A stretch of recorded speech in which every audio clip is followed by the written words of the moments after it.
आपका स्वागत है। मैं हूं शेखर राव। दोस्तों, आज मैं बताने जा रहा हूं सीटेट का लेक्चर नंबर, ये मैथ का लेक्चर नंबर फर्स्ट रहेगा, जो कि नंबर सिस्टम मतलब कि संख्या पद्धति से संबंधित। यहाँ पे हम लोग डिटेल्स में जानेंगे संख्या पद्धति क्या होता है, उसमें क्या क्या पढ़ना होगा। ठीक दोस्तों, तो हम लोग वीडियो को तुरंत स्टार्ट करते हैं, देर न करते हैं। तो सबसे पहले हम लोग यहाँ पे धन पूर्णांक के बारे में जानते हैं। धन पूर्णांक क्या होता है? धन पूर्णांक, ठीक, तो धन पूर्णांक उसे कहा जाता है, जैसे कि प्राकृतिक संख्याएं धन पूर्णांक कहलाती है। जैसे प्राकृतिक संख्या को ही प्राकृतिक संख्या भी कहा जाता है। प्राकृत और प्राकृतिक दोनों एक ही चीज़ होता है। प्राकृतिक या फिर प्राकृत दोनों एक ही संख्या होती है। जैसे 1, 2, 3, 4 एंड सो ऑन। ठीक, तो ये धन पूर्णांक हो गया। अब पूर्ण संख्या किसे कहा जाता है? तो पूर्ण संख्या उसे कहा जाता है जैसे कि अगर प्राकृतिक संख्या में जीरो को भी सम्मिलित कर लिया जाए, प्राकृतिक संख्या में जीरो को भी सम्मिलित कर लिया जाए तो वह पूर्ण संख्या कहलाता है। जैसे 0, 1, 2 ऐसे ऐसे करके एंड सो ऑन इनफाइनाइट। ठीक, मतलब प्राकृतिक संख्या 1 से स्टार्ट होगा। ठीक, इतना समझिए, प्राकृतिक संख्या 1 से स्टार्ट होगा, अब पूर्ण संख्या 0 से स्टार्ट होगा। तो यही समझने के लिए ऐसे ही समझा जाए। अब यहाँ पे हम लोग सम संख्या समझते हैं। सम संख्या किसे कहा जाता है? सम संख्या, देखिए, सम संख्या समझने के लिए कोई भी नंबर लिखा होगा तो उसके अंत में 0 होगा, 2 होगा, 4, 6 या फिर 8। इनमें से कोई एक संख्या है, या तो 0, 2, 4, 6, 8, कोई एक तो सम संख्या। जैसे कि 0 आ गया, इसका मतलब सम है। अब ये चलिए ठीक है, अब बताइए ये क्या है? तो ये भी सम है, क्योंकि ये 0 आ गया। अब 0 की जगह 2 भी रहेगा तो भी ये सम है। कैसे सम है? देखिए, इसका देखिए 2 से डिवाइड किया जाएगा तो पूरा पूरा कट जाएगा। 2 से कैसे कटेगा? 2 दूनी 4, 2 छक्का 12, 2 छक्का 12, 266 बार में 2 से कट जाएगा। तो इसका मतलब ये सम संख्या हो जाएगा। अब इसी का दोस्त, इसी का भाई, इसका अपोजिट होगा विषम संख्या। जैसे विषम संख्या।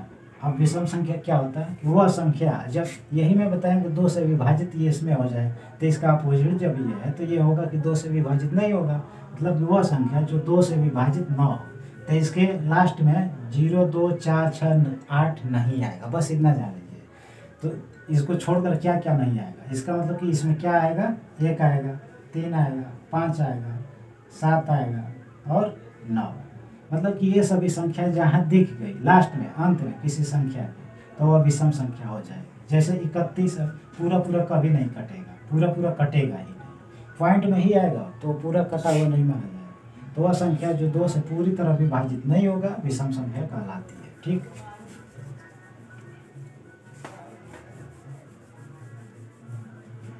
अब हम लोग भाज्य संख्या के बारे में जान लेते हैं। भाज्य संख्या क्या होती है? भाज्य संख्या, तो भाज्य संख्या ऐसे, वह संख्या जिसे कम से कम 3 अलग अलग संख्याएं विभाजित कर सकती है। जैसे 20 है, इसमें कम से कम 3 कंडीशन बनेगा। 3 कंडीशन, देखिए, कम से कम, 3 से अधिक हो सकता है, 3 से कम नहीं। जैसे कि वह संख्या जो स्वयं और 1 के अलावा किसी अन्य संख्या से भी विभाजित हो जाती है, भाज्य संख्या कहलाती है। जैसे कि 1 हो गया, 1 से कटेगा, और स्वयं मतलब कि ये खुद संख्या, यही 1 और स्वयं के अतिरिक्त किसी अन्य संख्या से 4 हो गया, 5 हो गया, 10 हो गया। तो मैं बोला ना कि कम से कम 3 रहेगा। 3 संख्या से तो कट ही रहा है, 3 से अधिक से कट जा रहा है, तो अच्छी बात है ना। तो ये भाज्य हो जाएगा। वह संख्या जो 1 और स्वयं के अतिरिक्त, स्वयं मतलब कि वो यही संख्या भी 1 और स्वयं संख्या के अतिरिक्त किसी अन्य संख्या से विभाजित हो जाए तो भाज्य संख्या कहलाता है। अब इसी का उल्टा क्या होगा? अभाज्य। अभाज्य, देखिए, हम लोग मेहनत 1 को करेंगे, मेहनत जैसे कि मेहनत करके 1 को याद करेंगे, जैसे भाज्य को याद कर लेंगे तो अभाज्य अपने आप पता हो जाएगा। तो ऐसे हम लोग पढ़ेंगे। अब देखिए, यहाँ पे है अभाज्य संख्या। तो अभाज्य संख्या किसे कहा जाता है? तो अभाज्य संख्या, इसको समझने के लिए हम लोग देखते हैं ऐसा कर कि वह संख्या जो 1 और स्वयं के अतिरिक्त किसी अन्य संख्या से विभाजित नहीं होता है। 1 और स्वयं के अतिरिक्त किसी अन्य संख्या से विभाजित नहीं होगा। जैसे 31 है, फिर क्या है? 11 है, 19 है।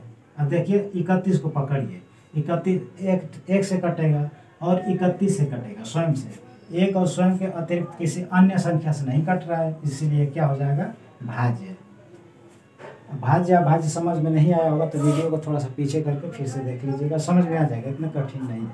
अब हम लोग स अभाज्य पे आते हैं कि स अभाज्य क्या होता है।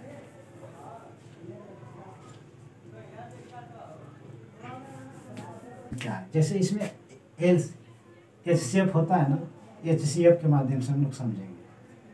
संख्याओं का वह युग्म, संख्याओं का वह युग्म जिसमें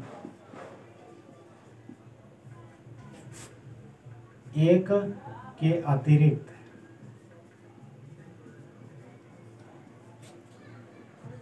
कोई अन्य संख्या कॉमन न हो। अब ये कौन सी बात हुई, हो सकता है किसी बच्चों को समझ में ना आया हो। तो इसमें लिखा है संख्याओं का वह युग्म मतलब जोड़ा होता है। तो जैसे कि 2 और 5 हो गया, 3 और 7 हो गया। जैसे कि अब इसको HCF का क्यों मैं बताएं कि HCF के माध्यम से हो जाएगा। जैसे इन दोनों के जब से हल करेंगे, इसमें कौन क्या कॉमन है, एक कॉमन है ना, 2 तो कॉमन नहीं है, दोनों में एक ही कॉमन। जैसे कि 2 और 5 से भाग कीजिए, HCF कीजिए भाग विधि से, तो 2 दूनी 4, 1 बच गया, 1 कितना आया, 1 आया, तो 1 कॉमन है इन दोनों में। अब 3 और 7 को देखिए, 3 और 7, 3 से भाग 7 में करना है, 3 दूनी 6, 1 बच गया, मतलब 1 कॉमन बचेगा, 1 कॉमन। तो ऐसे ही इसी को ही स अभाज्य कहा जाता है। मतलब कि संख्याओं का वह युग्म, यही युग्म है, यही जोड़ा है। इन दोनों में क्या कॉमन है, इसमें 1 कॉमन है, इसमें भी 1, इसी को ही स अभाज्य कहा जाता है दोस्तों। ठीक, अब हम इसको इरेज करते हैं।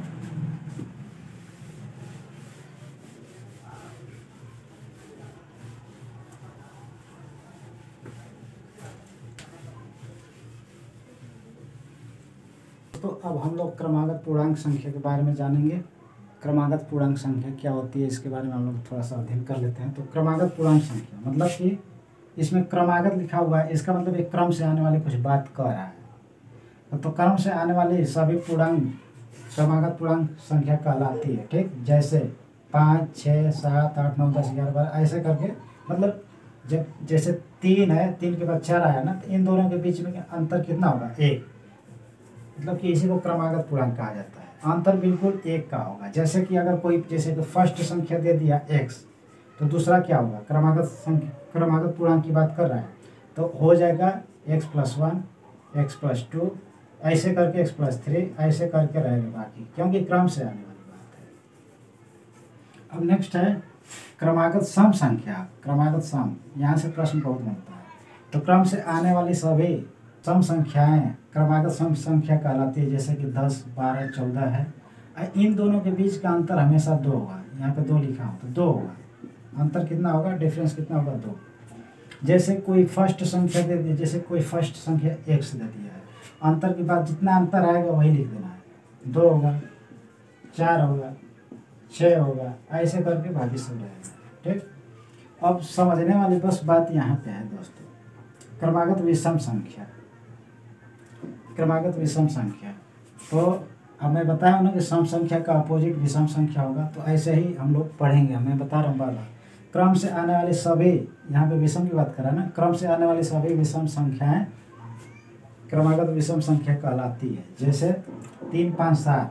अब देखिए यहाँ पे समझने वाली बात है, यहाँ पे इसलिए टर्निंग पॉइंट है यहाँ पे। जैसे कि x दे दिया, अब x में हम लोग विषम संख्या जैसे कि क्या जोड़ेंगे, विषम संख्या अगर इसको ऐसा इसमें संख्या जोड़ेंगे, यहीं पे टर्निंग पॉइंट ये है कि यहाँ पे 2 लिखा हुआ है, x होगा, x + 2, x + 4, ये मतलब कि इसमें सम संख्या ऐड करना पड़ेगा। क्योंकि जैसे कि 3 है, इसमें कोई सम संख्या जोड़ने पर ही तो विषम संख्या आ रही है, तो इसीलिए इसमें विषम संख्या जोड़ा गया है। यही ध्यान देने वाली बात है दोस्तों। नहीं समझ में आया तो फिर इसमें बता दे रहा हूँ।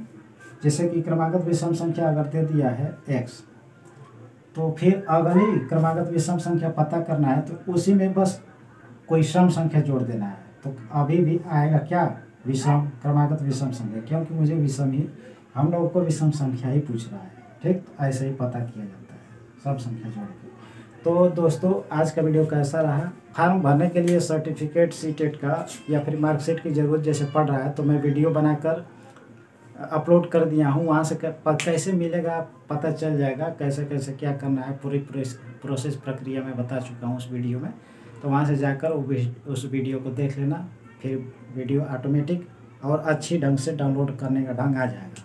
तो यहाँ पे वीडियो के लिए लाइक, सब्सक्राइब और शेयर कर देना। मिलता है अगली वीडियो में। Take care, bye.